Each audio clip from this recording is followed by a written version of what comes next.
Hey, how's it going? Robin here, and today we're going to be talking about the ultimate karaoke system that you can build at home for an incredibly reasonable price. Because you want to have a good karaoke system, you don't have to break the bank. Now, important to note is that I'm going to show you how to use the mixer. I'm going to show you how to use the wireless microphones, and we're going to talk about the speakers that are going to make this happen for you today.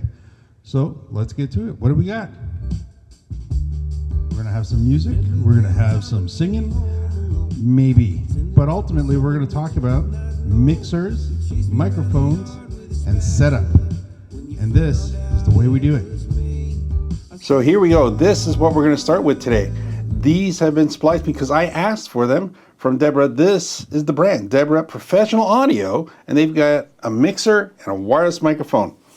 Now, the wireless microphone is a nice standard 2-mic setup package.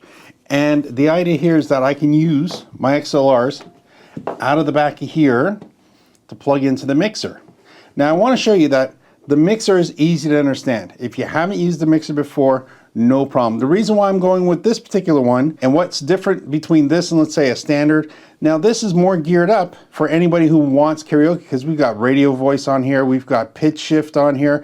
If you're not sure what that is, just trust me when I say these are things that are going to make your life more entertaining and more fun. It's got a wah-wah feature on it. It's got easy actual delay and reverb built into it. So it's simple, easy to use. That's why I was able to have it work right away. It has multi-effects.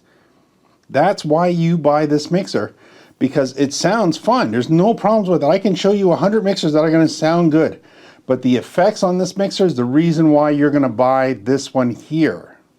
Now this happens to be the SI8UX. Comes in smaller versions. 8 means that it has 8 channels on it. Now, if we go over all the actual channels and how they work, we're going to cover the first 6 pretty easily because, of course, we've got a combo jack, which means I can use an XLR, which is a 3-pin connection, or a 1/4-inch jack like we have here. Now, having either choice to plug in isn't going to change how this is going to sound if our cables are less than 25 feet. So if you're doing a home setup, you're going to be fine. Now, everything here is pretty straightforward when it comes to setting up. The first options are gain controls. That's how big or how small our microphone is going to be. And then we're going to have a 3-band EQ. So this is going to allow us to trim our voice. So this way it sounds the way we want. Never just turn everything up the same amount. So like I'm not going to put all the dials to, let's say, 2 o'clock, because all I've done is just made everything 2 o'clock and it's not any better, not any worse. So you want to have some sort of variance in how you use an EQ. So if you find your mid-range is too much, well, you can pull back a little bit on your mids. That's right in the middle.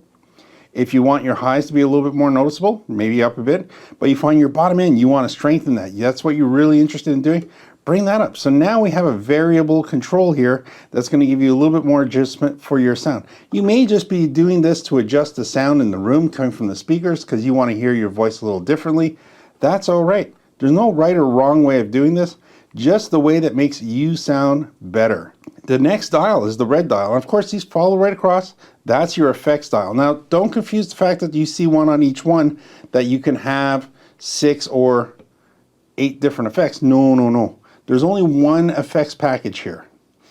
You can adjust how loud that effect is going to affect each channel. So if I set this to 50%, regardless of whatever I put this to, it's going to determine how much it is. If we want to try and see what the actual effects looks like on the unit, that's pretty easy. What we're going to do is take the microphone that's connected to this channel, because of course one mic is on this channel, one mic's on channel number 2.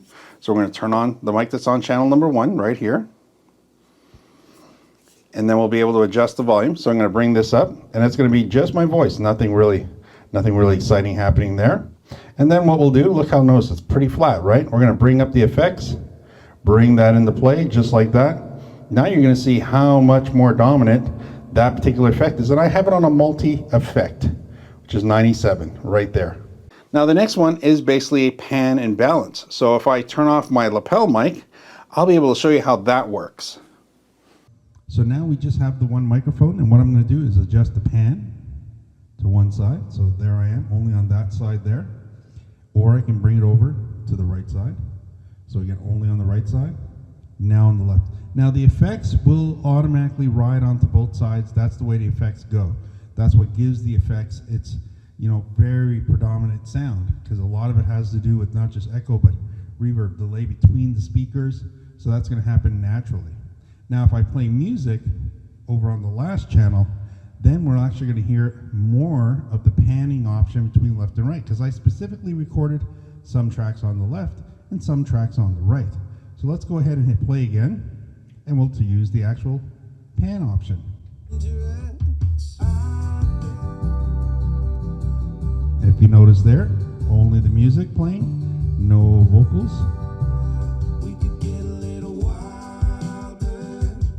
And there you go. So now we've got the vocals and drums there.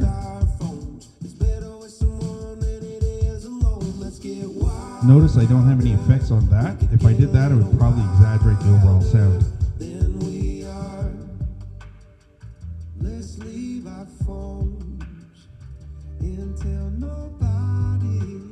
And there you go. Turn the effects back down for that. Now you'll see my effects are still on right here, no problem. And I can adjust my volume by doing this. Adjust my volume on this side. And then I can adjust the music on the other end from here. So there you go. Music on one side. Microphone volume on channel 1. Find the magic mix. You're all set. Remember, I can do this. And there we are. So now I have the music. Of course, not the words. This happens to be this particular song that I set up this way just for the video. And there we are. So there we go. I just wanted you to be able to get a good feel for that, because we are going to have a video that covers just the actual effects on the mixer and the mixer itself. This is a full-on karaoke, so I don't want to get more than that when it comes to this unit here. Now again, it's easy enough to control. The slider is going to decide how much volume we're going to have going to the speakers. So again, I'll just turn down the volume of it and we'll play that a little bit and show you how that works. So again, I control the output going to the speakers from here. Headphones are going to be from here. Monitors are going to be from here. Now, if you want to learn how to actually use this mixer in full detail, by all means, there'll be a link for you. So this way you can find that video. We'll try and put it up there, but it'll definitely be in the description down below. Just this mixer on its own, how to use it, and how to get the most out of it. So let's move over to the microphones. So again, I like wireless microphones. You can use other microphones to set up a karaoke. You can use handheld microphones to do it, but I'm going to show you why I like this one better. For a reasonable price, you can buy a microphone like this. That happens to be a PG. There's PGA48, which is their current model. And there's all types of other Shure microphones, and you can make a pretty good investment on that. So let's take a look at some of them. PGA48, okay? If you notice, it's not the SM. It's not because I don't have it. I have one over here. That's an actual SM58. I wouldn't buy this one for doing karaoke on. That's more or less a recording studio setup for me. That's what I would use this for. What I'd want to see you have is a PGA58, but now we're going to be stuck with a cord. For the price of that with a cord, I'm going to be much, much happier to have these guys at home. You've got yourself a couple of wireless for the price of one of these guys. Now remember, when setting up karaoke systems, you want to have the microphones next to the mixer for convenience. You want to have the mixer as close to where you're going to be entertaining. If you're not going to have somebody else there setting up and controlling the mixer while somebody else sings, then you want to have the mixer located closer to where you're singing. So this way you can adjust it from your favorite spot, because you don't want to be going up to the TV, let's say, and with the speakers nearby trying to adjust your microphone volume, because that's just going to lead to feedback and you're really not going to be really happy about the sound. XLR cables are your most standard way to get yourself out of your mixer. That's going to go from here and it's going to bring you off to your speakers.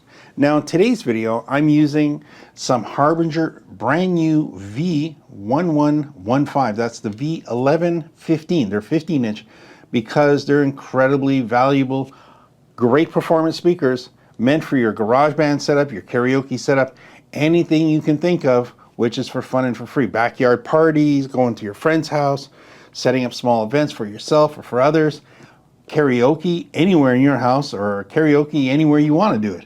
These speakers are going to be like a home run when it comes to doing that.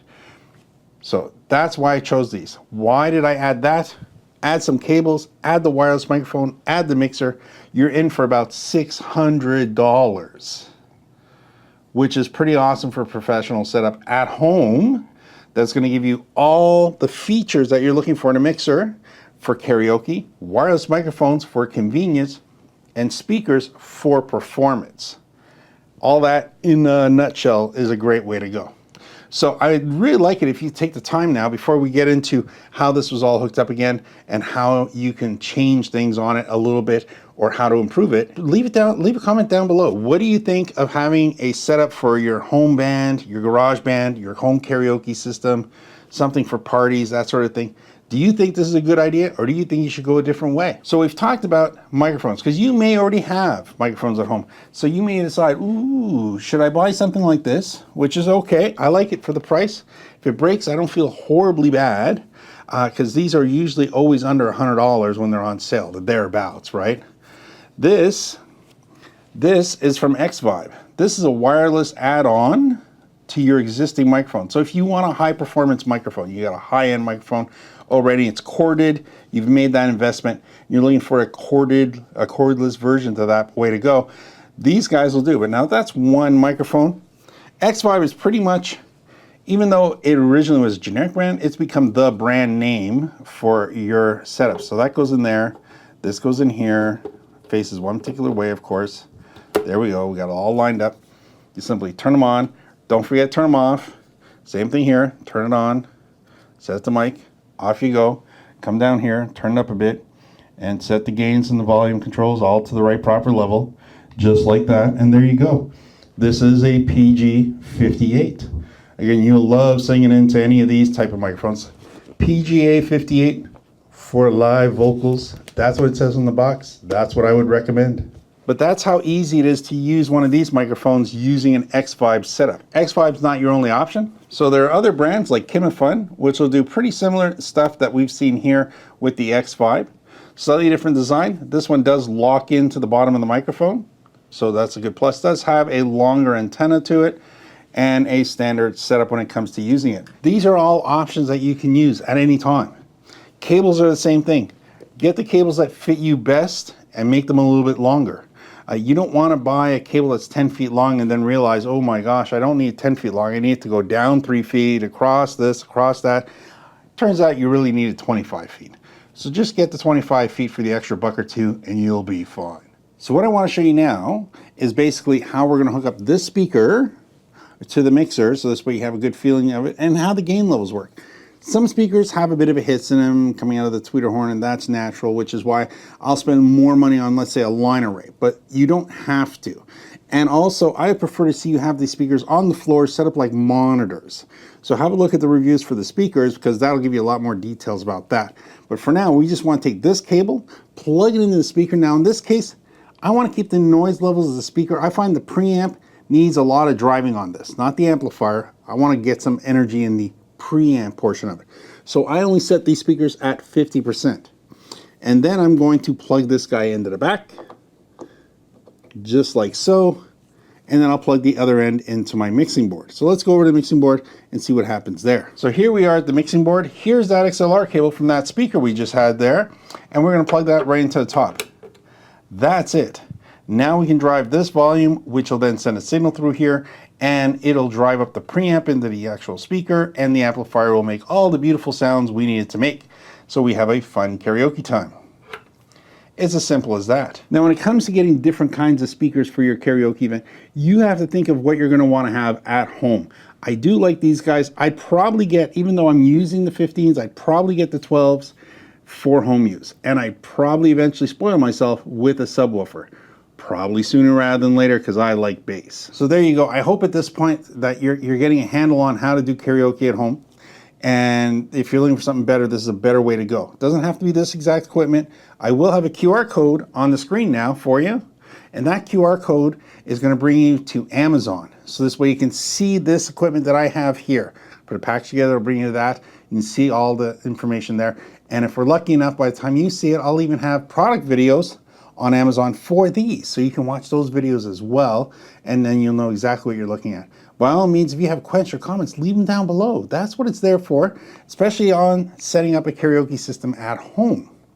Now again, that QR code is to help everybody on TV. If you just want to use one of the links down below, by all means, you can do that. They're exactly the same as the QR code, and the links down below will even get you over to Guitar Center. So there you go. I want to say thank you very much. There's lots of equipment to talk about, lots more when it comes to karaoke. If you've got questions, maybe I'm going to be doing a live on this. Maybe there'll be a second video. The advanced karaoke setup, where I talk about how I make it come up on the TV, how we get all these extra things. For today, it was all about sound and convenience. A mixer from Amazon that's got all the right features on it for good quality karaoke sound effects at home, because that's what we want. Wireless microphones, because they're way more convenient than tripping over a wire. And reasonably priced speakers that are high performance enough that gives us good sound quality without busting the bank. Because these are professional speakers. You're going to be using them at home. Don't use your home stereo. You'll just damage it and you'll waste a lot of good money before you end up still buying these type of speakers. My name is Robin. This is Expert On. This is what we do. If you got any questions or comments, like I said before, hit down below. Make sure to hit that subscribe button if you haven't already. And please hit that like button. I'd appreciate that. Like I say, thanks for watching. Hope to see you in the next video. Bye for now.